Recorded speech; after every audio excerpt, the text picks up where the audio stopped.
Good afternoon, students. Today again we will continue with the same chapter, that is chapter number 3 of history, first farmers and herders. Okay guys, today we will start with the next topic of the chapter, that is invention of wheel. But we already discussed some of the other thing about invention of wheel in our last video, isn't it? Yeah. But in this video we are going to discuss something more important. जब भी हम invention of wheel की बात करेंगे तो invention of wheel यहाँ पे बहुत इंपॉर्टेंट रोल प्ले करता है. इंपॉर्टेंट रोल कैसे प्ले कर रहा है? Because it makes the work very easy for the farmers, for the early man, for the primitive man. But what actually the difference over here is, firstly the wheel was made up of stone. Second time it was made up of would. Third, it was made up of iron. That today also we are using the wheels made up of iron. And fourth, it is made up of rubber. अब यहाँ पे आप लोग देखो wheel का जो invention था, it creates a milestone development in that area. बहुत ज़्यादा डेवलपमेंट हो चुका था, because previously the early man think that it is very difficult to carry lots of wood or heavy wood from one place to another. But later on what actually happened, जैसे ही इस चीज का invention हुआ, जैसे ही इस चीज का invention हुआ, it will be very easy for the primitive man to carry the wood from one place to another or to carry the goods from one place to another. वो क्या करते थे, वहाँ पर स्लेजिंग यूज करते थे, sledge use करते थे. जैसे दो टायरों के बीच में जो लकड़ी रहती है वो स्लेज यूज किया जाता था. And they carry the woods from one place to another बहुत इजीली, बहुत इजी. लेकिन डिफरेंस अब आप लोग देखो कि सबसे पहले like I showed you that the very first wheel it was made of stone.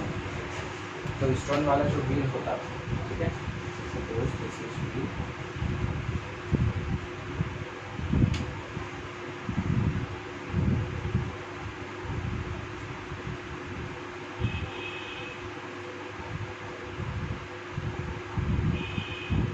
ये स्टोन वाला व्हील ऐसा होता था, ठीक. बाद में उन्होंने क्या किया, वुड वाला व्हील बनाना चालू. वुड वाला व्हील उन्होंने ये बनाना चालू किया. Later on they started the wheel made up of iron. ये आयरन का व्हील था, ठीक. और आज की डेट में अगर हम देखेंगे तो रबर के व्हील ऐसे आते दो लेयर में. तो टाइम टू टाइम जो व्हील्स थे उनके डिज़ाइन चेंज हुए, उनमें जो मेटल्स यूज हो रहा था वो चेंज हुआ. पहला बना स्टोन का, दूसरा बना वुड का, तीसरा बना आयरन का, चौथा बना रबर का. तो इन्वेंशन आप लोग देखते जा रहे हैं, यही इन्वेंशन है. अगर आज हमारी बात करें तो आज हम लोग बिना गाड़ी के, बिना साइकिल के, बिना कार के एक जगह से दूसरी जगह जाते ही नहीं हैं.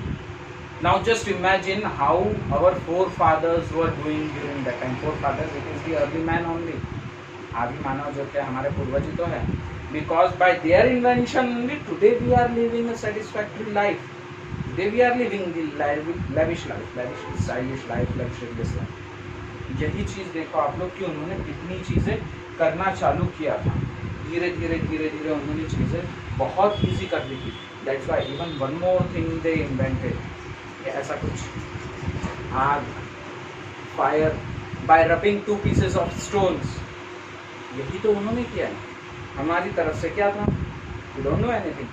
ये इन्वेंशन धीरे धीरे धीरे धीरे डेवलपमेंट का रूप लेते गई और आज हम लोग थोड़ा बहुत टेक्नोलॉजी यूज करने लगे. This is what is the invention of wheel. After invention of wheel one more invention was there. It is of the clothing. Many of you might pronounce this word as clothing. It is not clothing, it is clothing. CLOTHING. Clothing. Okay? अब उनको ये realise हुआ यार कपड़े भी तो पहनने ज़रूरी है, बिना कपड़ों के कैसे.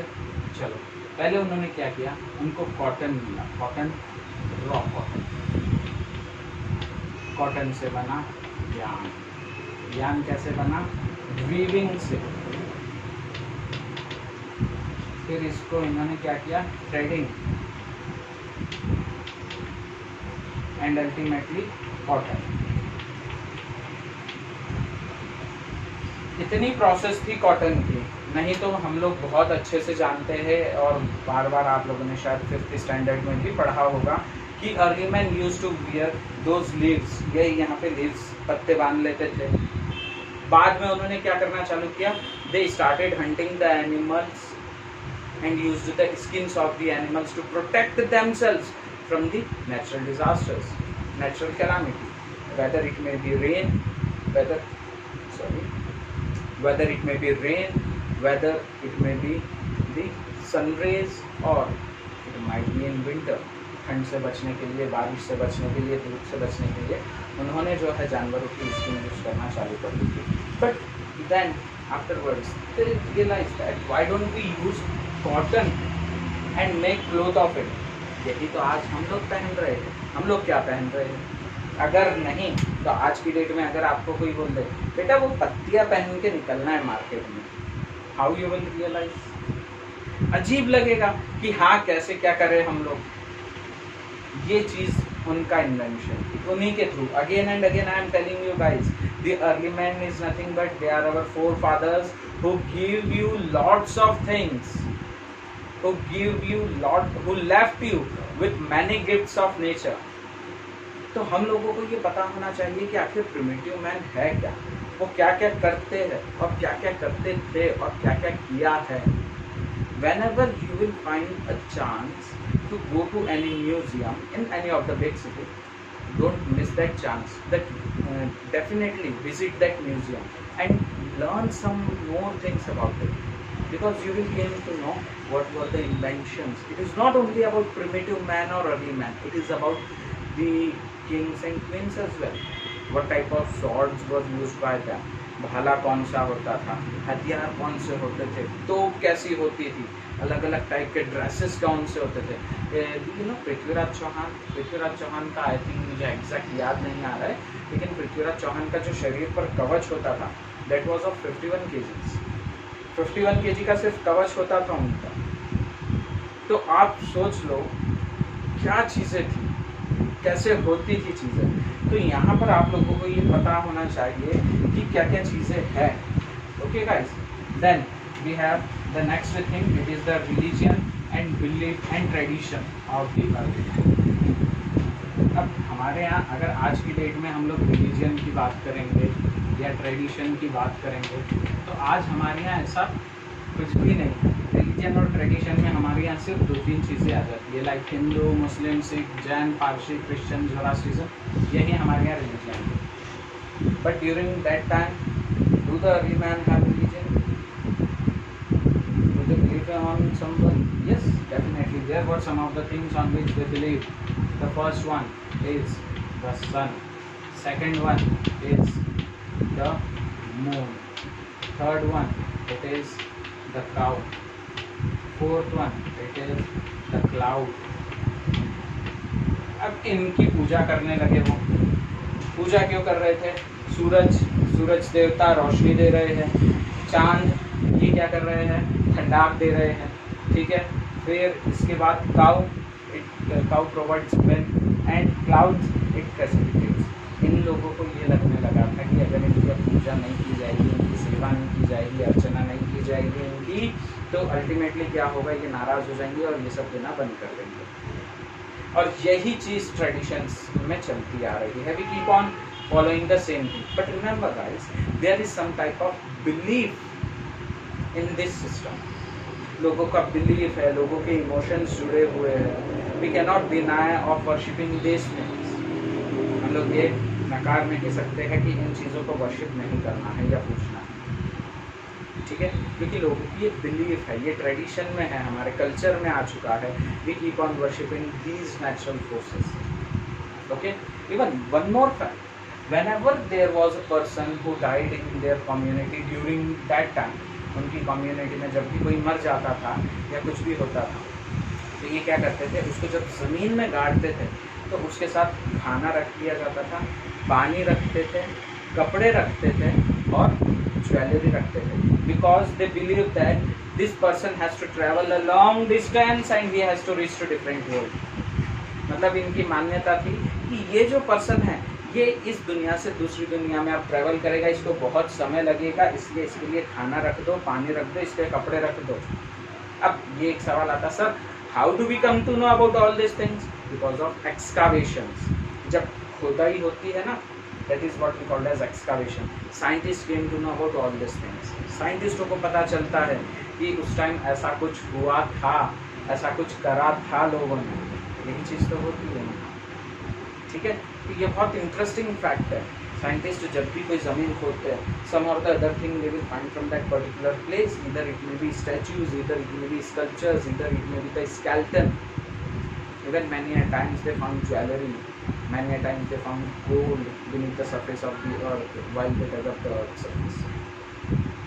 यही चीज़ तो है जो इंटरेस्टिंग बनाती है हिस्ट्री को। हम लोगों को तो पता ही नहीं है कि क्या क्या चीज़ें हैं।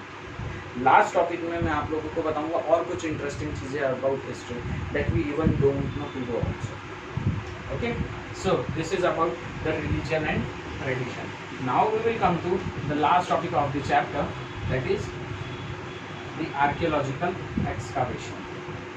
Okay,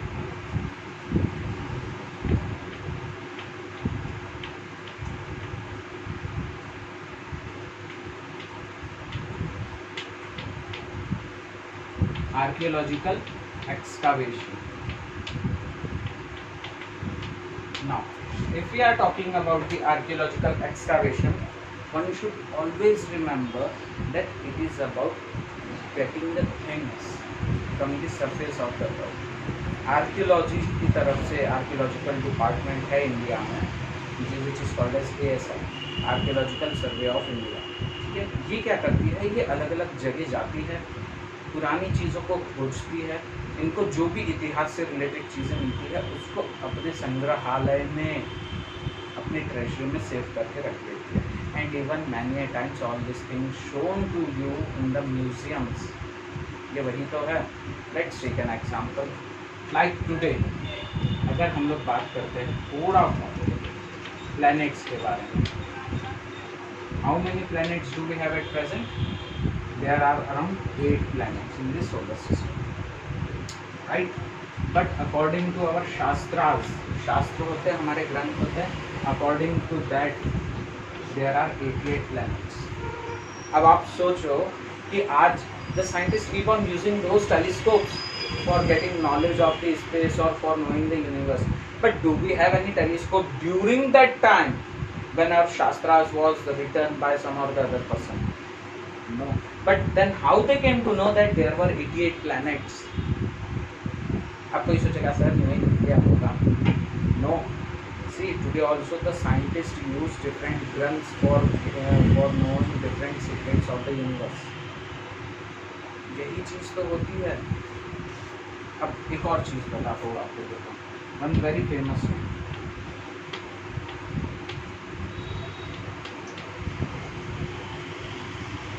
Aryabhata was the person who invented zero, और पूरी दुनिया आज जीरो पर ही चल रही है। पूरी दुनिया को जीरो देने वाला एक इंडियन था आर्यभट्ट, जिसने ये खोज की थी, जिसने ये ढूंढा था। जीरो से ही तो आपकी गिनती चालू होती है, अगर जीरो नहीं तो गिनती कुछ नहीं। Now you will realise that from past time, past events, there were lots of inventions which was done in our society. But today do we have any such? हमारे यहाँ ऐसा कुछ भी नहीं है। तो आप लोग अगर हिस्ट्री को देखेंगे guys, so it is a very interesting subject. There are many more things which one can learn from it. लेकिन यहाँ पे क्या होगा, आप लोगों को थोड़ा ध्यान रखना ये चीज़ का कि क्या हो सकता है क्या नहीं। Okay guys, so this is all for this chapter, and I want you to please read the case study which is given in this green highlighted portion. Okay guys, after this I will send you the question answers, so please complete your copy today itself and go through the video twice. और इसके पहले वाला video भी था, वो भी आप लोग एक बार और देखेंगे, so that if you will have any doubt, any confusion, you can ask. Okay guys, thank you so much and please do take care of yourself. Bye bye.